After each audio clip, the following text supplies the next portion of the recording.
going to show you a percent trick that'll help you solve problems like this in just seconds. So here it's asking for 7% of 106. All we should do is get our two numbers, so 7 and 106, and multiply them. So we have 7 times 106, that's 742. And then grab the decimal on the end of that, move it 2 places over to get your answer. Did you know the percents are reversible?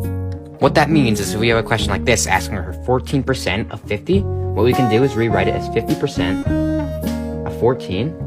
And that's a lot easier to find because 50% is just 1/2, and 1/2 of 14 is just 7, meaning our answer has to be C. I'm going to show you the best trick to understanding percents.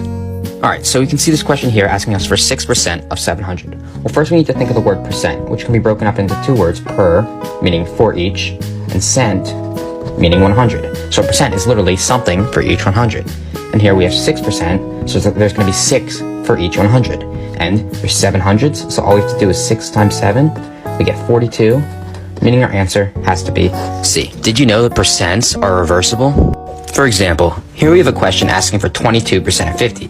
Well, we can just flip the percents and instead rewrite it as 50% of 22, which is a lot easier to find.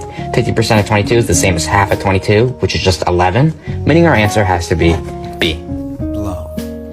It's driving me out of my mind. That's why it's hard for me to find. Can't get it. Sometimes all I think about is you. Late nights in the middle of June. He always been faking me out.